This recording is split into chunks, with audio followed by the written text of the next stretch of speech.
Kalau SIBI itu sistem isyarat bahasa Indonesia. Oke. Kalau Bisindo itu apa ya, bahasa isyarat Indonesia gitu loh ya. Iya.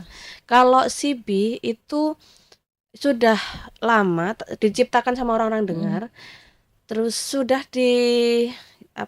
kayak inilah ada perizinan, sudah ditetapkan sama Kementerian Indonesia, dan itu sudah dikasihkan ke orang-orang dengar, maksudnya lewat perkuliahan, PLB itu pendidikan luar biasa itu sudah dikasihkan. Kalau Bisindo itu lebih ke bahasa ibu, kalau dikenal bahasa ibu atau kayak bahasa yang menciptakan anak-anak tulis sendiri gitu. Kalau ketentuannya hitam itu memang sudah dari awal hitam karena biar waktu penggunaan bahasa isyarat pergerakan tangan itu bisa kelihatan karena saya jelas. pernah coba. Waktu itu saya pakai hitam, saya coba pakai handscreen hitam. Iya. Saya evaluasi lagi di kamera, nggak kelihatan.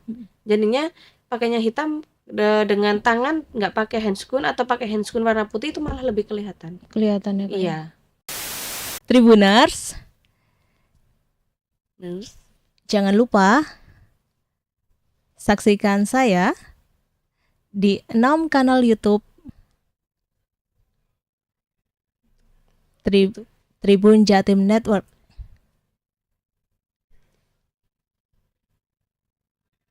Terima kasih.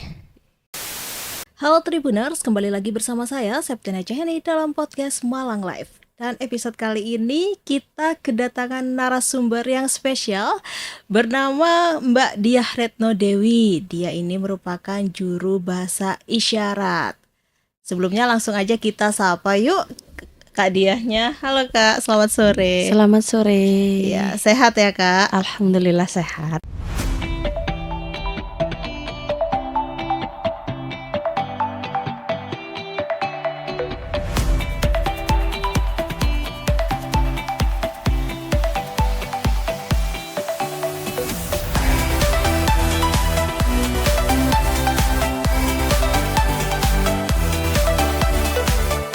Ya, mungkin bisa disapa dulu Kak Tribuners yang ada di rumah. Selamat sore seluruh Tribunnews. Oke, terima kasih Kak. Mungkin grogi ya baru pertama ya. Enggak kelihatan groginya Kak. Karena Kak Diah ini sudah terbiasa ya Kak ya tampil di publik dengan juru bahasa isyaratnya. Sudah sering. Memang awal-awal harus berhadapan dengan kamera itu agak grogi juga ya karena belum pernah lihat kamera sebanyak itu. Terus lama-lama sudah terbiasa, ada kamera langsung gerak deh tangannya ya. Langsung gerak tangannya ya Kak ya. Iya. Tapi kesibukan Kak Diah ini apa sih saat ini? Mengajar di SLB juga sebagai guru yang memegang khususnya anak tunarungu gitu. Selain itu juga membantu di Polres sebagai juru bahasa isyarat gitu. Menjadi guru SLB. Ya. Itu di SLB PGRI Sumber Pucung. Iya. Dan juga bagian juru bahasa isyarat di press release Polres Malang ya Kak ya. Iya. Tapi kalau ngomong-ngomong ini latar belakang pendidikan Kak Diah ini apa sih? Kalau latar pendidikannya sebenarnya bukan dari pendidikan ya. Kalau kerjanya bukan dari pendidikan. Bukan. Kalau lihat saya jadi ngajar, bukan pendidikan, tapi lebih ke kesehatan. Kesehatan? Iya. Bentar. Kok bisa dari kesehatan jadi guru SLB itu gimana ceritanya sih Kak? Waktu itu setelah lulus kuliah, itu kan kalau di kesehatan pasti harus beramai-ramai mencari pekerjaan di rumah sakit gitu kan. Dan waktu itu profesi saya waktu itu di kebidanan gitu kan. Sedangkan lowongan pekerjaan di kebidanan itu sedikit sekali. Akhirnya di SLB itu ada lowongan gitu. Saya cobalah sebagai batu loncatan, siapa tahu nanti daripada dianggap masyarakat wah nganggur habis kuliah ya. Nggak enak juga, saya masuklah gitu. Kalau nanti ada lowongan baru masuk lagi ke rumah sakit. Ternyata betah sampai sekarang karena belum dipanggil-panggil juga di rumah sakit. Panggilan kerjanya? Iya. Oh, berarti berawal dari nunggu panggilan dari rumah sakit, terus iseng-iseng jadi guru SLB, ketagihan ya Kak ya? Ketagihan. Sampai sekarang ya Kak ya? Sekarang. Tapi ini kebidanannya S1 atau Masih profesi? masih di Oh, 3, masih tapi, 3. sekarang melanjutkan ke S1 keperawatan. Loh, sebentar, S1 keperawatan, dari Iya. kebidanan guru ke keperawatan. Iya. Kenapa Kak bisa loncat ke keperawatan? Kenapa nggak nerusin profesi kebidanannya? Saya pengen alih jenjang sih ya sebenarnya. Waktu itu sempat mikir mau ke S1 kebidanan, tapi, saya konsultasi juga sama bidan saya, sama ini, katanya ambil keperawatan aja nggak apa-apa, nanti ambil S1 karena lowongan pekerjaannya lebih Lebih banyak luas ya, Kak, gitu. ya. Iya, makanya ya wis saya ambil S1 keperawatan, ambil nurse-nya, dan alhamdulillah sekarang mulai proses skripsi lah gitu. Skripsi Iya. S1 keperawatan itu. Iya. Berarti nanti kalau misalkan nerusin ke nurse, berarti kakaknya kan jadi perawat ya Kak ya. Apakah SLB ini, menjadi guru di SLB akan ditinggalkan atau lebih fokus ke perawatnya? Bisa jadi malah enggak meninggalkan SLB. Oh, tetap. Untuk sebenarnya basic yang keperawatan Iya. itu rencananya memang saya ambil untuk mendasari, kan saya pernah kuliah di estetik kecantikan juga, Oke. kayak pelatihan gitulah.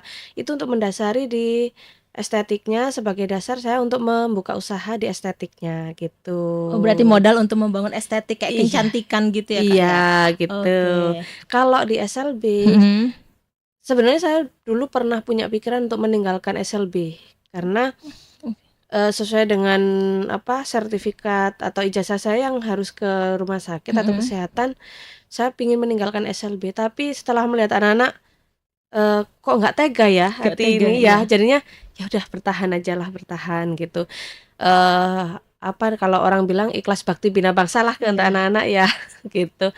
Siapa tahu bukan ngejar honornya, karena kalau guru pasti tahulah honornya Iya. seberapa. Yang saya kejar cuma nantilah biasa buat ini sangu atau nanti untuk akhirat aja. Iya. Karena guru juga pahlawan tanpa tanda jasa. Iya.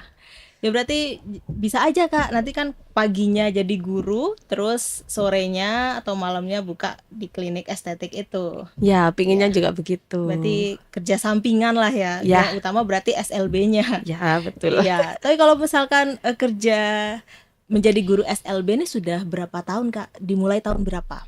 Kalau awal dulu sebelum kuliah itu sebenarnya dulu pernah ambil ambil D1 keperawatan saya kan. Oh, dulu itu. Dulu tahun 2005. Iya. Setelah itu ambil D1 kan cuma 1 tahun. Iya. Itu ambil keperawatan, setelah itu ada lowongan di SLB ini juga. Saya masuk, setelah masuk tahun 2007 saya resign, saya masuk diminta bidan saya untuk kerja di Polindes gitu. Ya. Setelah itu tahun 2008 saya diminta untuk kuliah. Akhirnya sampai tahun 2012 saya menunggu panggilan kerja nggak dapat, akhirnya saya masuk di SLB lagi. Masuk di SLB lagi. Berarti sudah nyaman di SLB ya Mbak Diah ini? Kalau awalnya memang kebutuhan ya, maksudnya biar tidak dianggap pengangguran gitu. Tapi kalau sekarang rasanya SLB kayak jadi keluarga kedua lah. Keluarga kedua. Apalagi dengan muridnya, wali muridnya juga yang kompak, yang bisa ngerti gitu, itu yang bisa membuat saya tetap betah di situ. Berarti kekeluargaannya Kak ya di sana itu sangat erat. Tapi respon keluarga gimana Kak sewaktu Kak Diah ini memutuskan untuk menjadi guru SLB gitu? Gak sayang ijazah kebidanannya seperti itu? Banyak dulu yang bilang gitu, maksudnya dari keluarga juga, apalagi ibu juga. Kalau orang Jawa bilangnya gini, dikuliahin mahal-mahal, kamu cuma kerjanya jadi guru, kenapa dulu nggak ambil guru aja gitu. Kan kita nggak tahu kedepannya gimana kan. Tapi yang saya ambil bukan itunya sih, cuma kalau memang kebidanan itu bisa jadi soft skill saya punya pengalaman. Kalau di guru itu kan saya bisa membantu anak-anak juga. Siapa tahu nantinya akan jadi lebih baik lagi gitu, dan tidak dipandang sebelah mata oleh masyarakat. Tujuan saya sekarang di SLB tuh satu, anak-anak itu bisa diterima di masyarakat, itu aja. Bisa diterima di masyarakat anak-anak SLB itu berkebutuhan khusus ya Kak karena ya? banyak orang menganggap anak SLB itu idiot, anak SLB itu apa gitu, pandangannya jelek sekali. Saya sekarang dengan teman-teman guru lainnya ingin membuktikan bahwa anak SLB itu lebih bisa gitu loh maksudnya. Iya, dan juga ada yang anak berkebutuhan khusus itu bekerja ya Kak ya? Iya.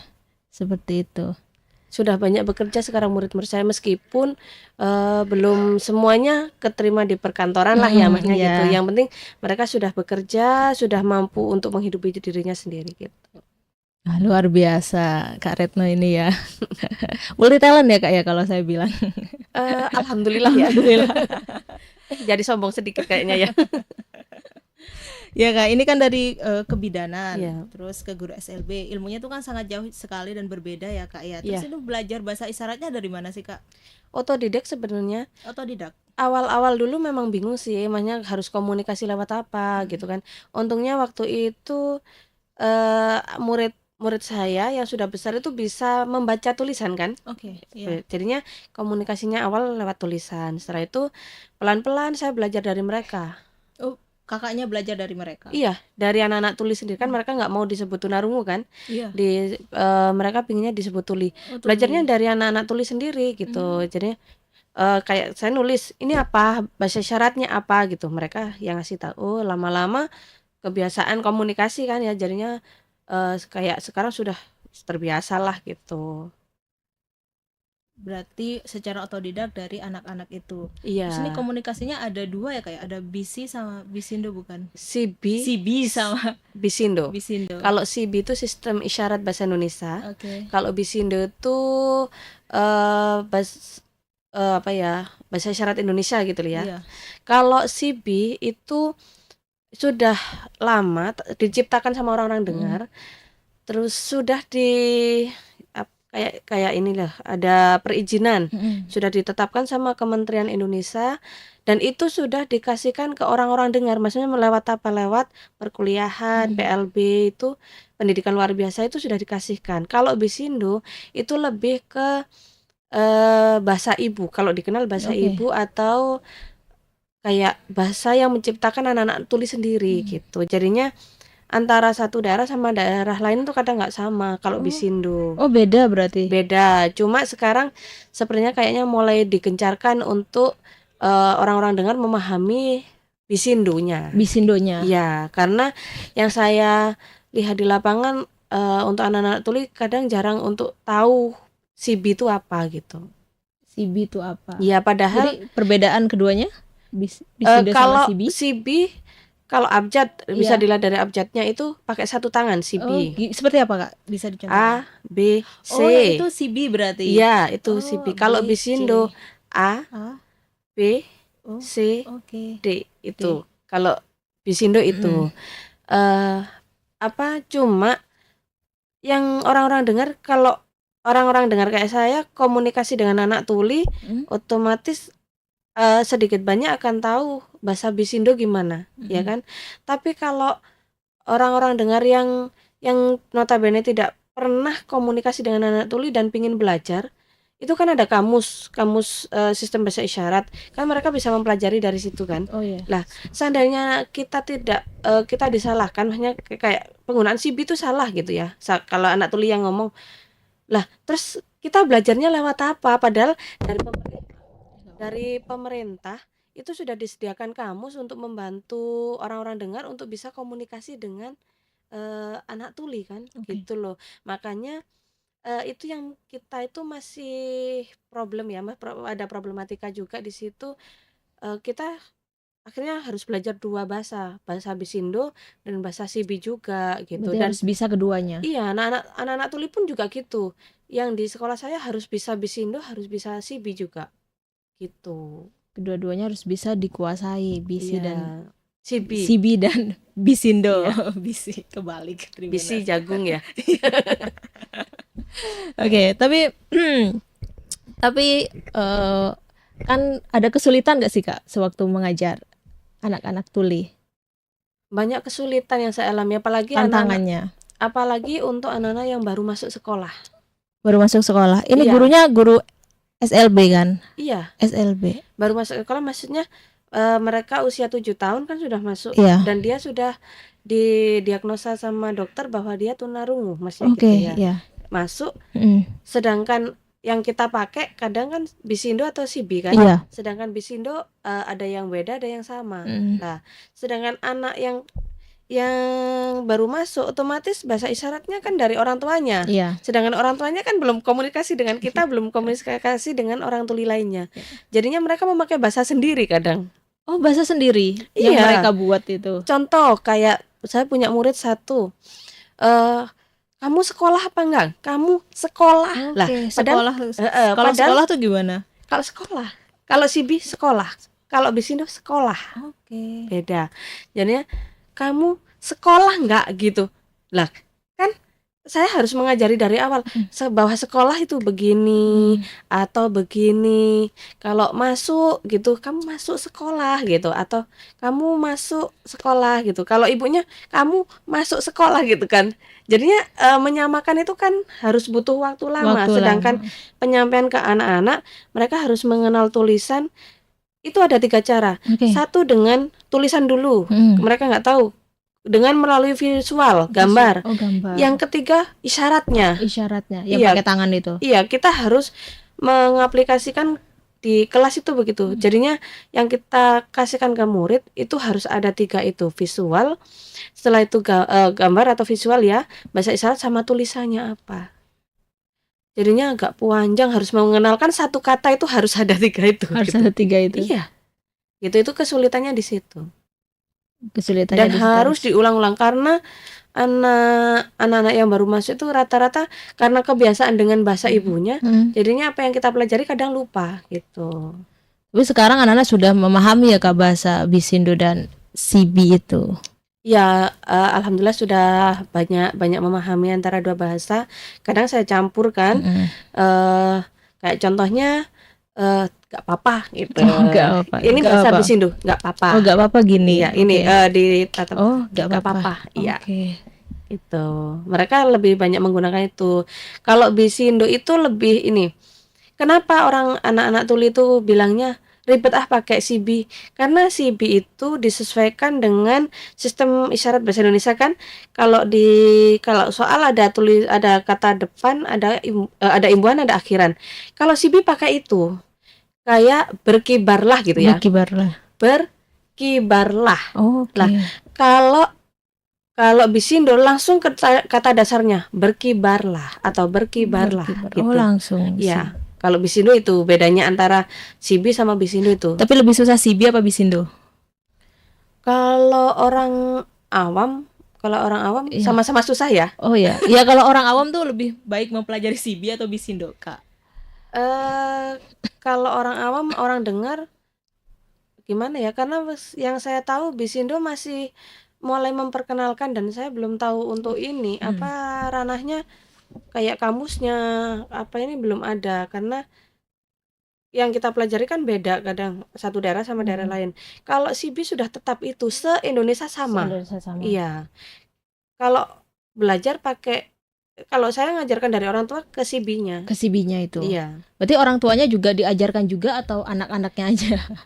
Orang tua juga saya ajarkan. Jadi setelah saya mengajar anak-anak, saya kumpulkan orang tua, saya ajari bahasa isyaratnya begini loh Bu. Jadi yang saya bener itu ya, iya, Kak, ya? saya jadinya mengajar anak dan orang tua gitu ya. Bayarannya double kayaknya. Double.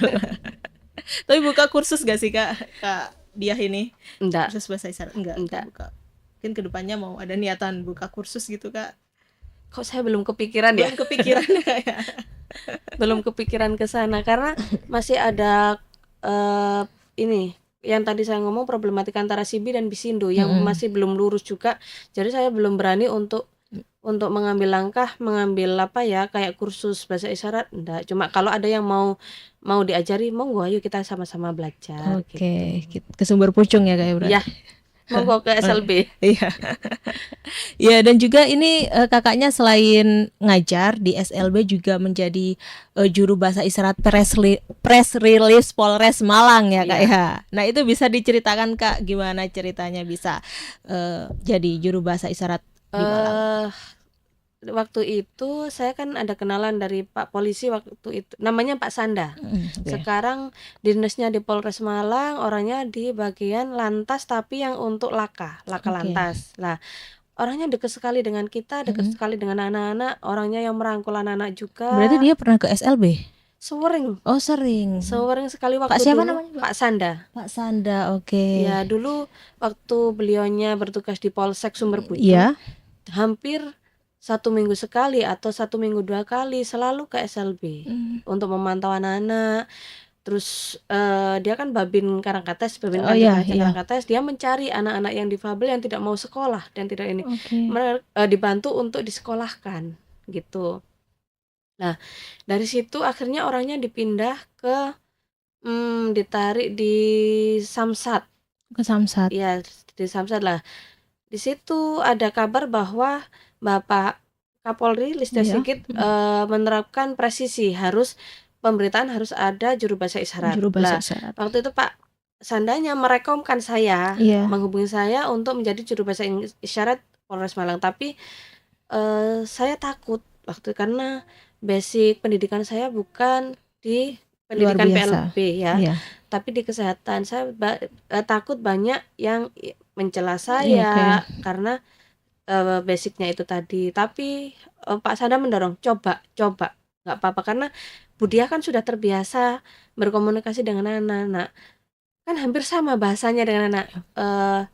Ya udah, waktu itu saya mencoba menawarkan berbagai SLB dan berbagai guru PLB, tapi belum ada yang mau gitu Oke. kan.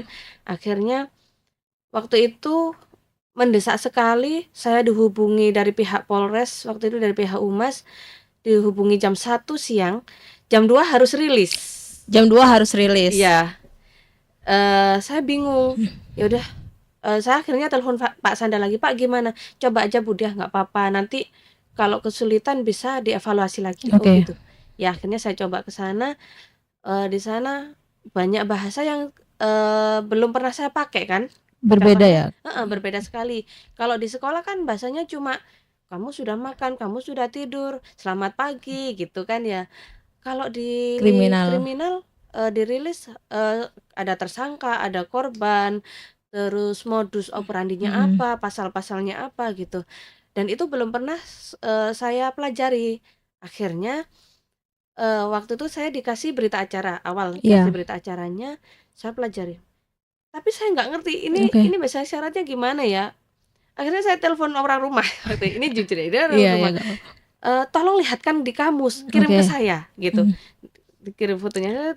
Oh iya. Dari situ Oke. dari situ oh gini akhirnya gimana Pak evaluasinya setelah rilis? Nggak kelihatan kok Bu, nggak kelihatan salah gitu. Oh ya sudah. Setelah itu waktu itu banyak kasus-kasus yang harus rilis, jadinya hampir 1 bulan full itu saya dipanggil hampir 8 kali rilis 8 kali di Polres. rilis. Iya. Tapi selain saya belajar lewat kamus, saya juga belajar lewat media yang sudah menerapkan JBI di televisi itu, kayak contohnya pelaku isyaratnya bagaimana gitu, korban isyaratnya bagaimana gitu. Itu saya cerita singkatnya di waktu jadi JBI di Polres. JBI di Polres. Tapi lebih senang mana menjadi juru bahasa isyarat bagi anak-anak atau sewaktu menjadi press release di Polres Malang? Dua-duanya seneng sih kalau saya rasakan, karena saya bisa membantu banyak orang, saya bisa kenal banyak orang gitu. Saya juga bisa kenal dengan banyak media gitu. Akhirnya kan tambah teman, nambah relasi, wawasan, iya wawasan gitu. juga. Tapi tantangan tersendiri sewaktu menjadi juru bahasa isyarat press release itu apa sih Kak sekarang ini? Cuma di bahasa sebenarnya. Bahasa Tadi bilang, aja. iya saya bilang tadi antara Sibi dan Bisindo gitu kan. Saya harus menggunakan yang mana untuk menyampaikan. Sedangkan kalau di pembelajaran di perkuliahan kita kalau kondisi formal harus memakai Sibi gitu kan. Kalau Bisindo biasanya kan bahasa ibu dipakai percakapan sehari-hari, kayak bahasa Jawa lah gitu. Lah, saya harus pakai yang mana untuk menyampaikan ke media gitu. Itu yang bikin bingung saya sih. Tapi selama ini saya pakai CB juga pakai Bisindo yang sekiranya bisa saya sampaikan ke media, ke anak-anak itu bisa dimengerti gitu. Berarti yang untuk juru bahasa isyarat press release ini pakainya BC sama CB sama Bisindo. Iya. Oke, dua-duanya ini ya. Iya. Oke. Dan saya ini agak sedikit kepo ya Kak ya. Kenapa sih pakaian orang juru bahasa isyarat ini serba hitam? Kalau ketentuannya hitam itu memang sudah dari awal hitam karena biar waktu penggunaan bahasa isyarat, Ya. pergerakan tangan itu bisa kelihatan. Karena Kelihatan saya jelas. pernah coba Oke. waktu itu saya pakai hitam, saya coba pakai handscoon hitam, Iya. saya evaluasi lagi di kamera, nggak kelihatan. Jadinya pakainya hitam dengan tangan nggak pakai handscoon atau pakai handscoon warna putih itu malah lebih kelihatan. Kelihatan ya Kak. Iya, gitu. Berarti supaya kelihatan dengan jelas ya Kak ya. Iya, sebenarnya itu tujuannya. Tujuannya. Biar kan yang dibaca anak-anak bukan bibir kita, Iya, tapi tangan gerak kita. tangan. Jadinya saat bergerak, saat mengisyaratkan apa, mereka bisa lihat apa yang kita sampaikan gitu. Terus keterampilan yang harus dimiliki ketika ingin menjadi juru bahasa isyarat itu apa sih Kak? Yang penting bisa menguasai kosakata dan isyarat yang akan disampaikan. Oke. Gitu. Itu aja. Kosakata yang ingin disampaikan itu ya Kak Iya. ya. Ya tapi kalau misalkan untuk jadi juru bahasa isyarat harus punya sertifikat kompetensi gak sih Kak? Sebenarnya ada ya, cuma kalau sekarang enggak, karena dengan skill kita itu namanya kan kayak soft skill ya. Iya. Orang melihat kita dengan kemampuan itu bisa kok, bisa untuk jadi juru bahasa isyarat. Yang penting mampu gitu aja. Mampu aja ya Kak ya. Iya. Oke. Tapi bisa, ini terakhir ya Kak ya, bisa praktekkan gak sih Kak sedikit bahasa isyarat? Terserah Kakak mau CB mau Bisindo kepada Tribuners yang di rumah. Terus saya praktekannya begini, Tribuners jangan lupa saksikan saya di 6 kanal YouTube Tribun Jatim Network gitu. Oh, gitu. Oke. Oke. Di sini Kak. Lewat sana Iya, ya. oke. Jenengan yang ngomong. Oh, saya ngomong. Ya, Iya. tapi pelan ya. Oh iya iya. Kalau Tribuners tuh gimana sih Kak?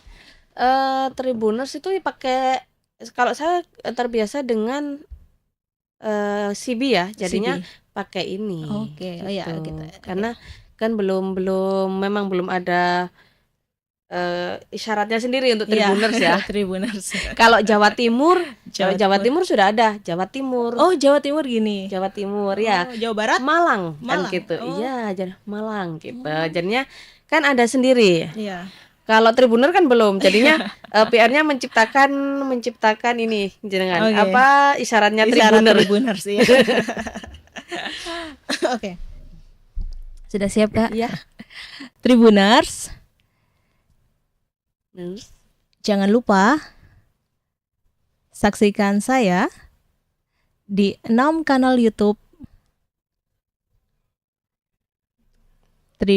Tribun Jatim Network.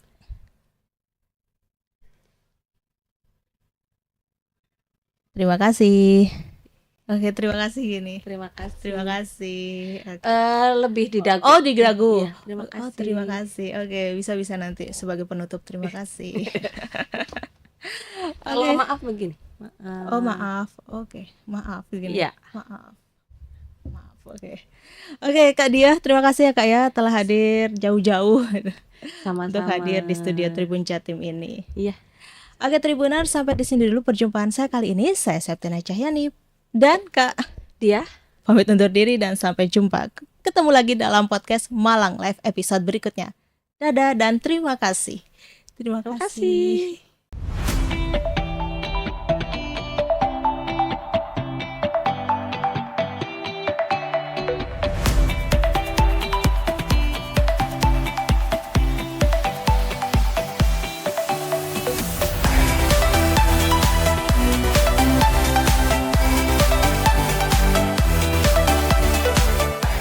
Download Tribun X sekarang, menghadirkan lokal menjadi Indonesia.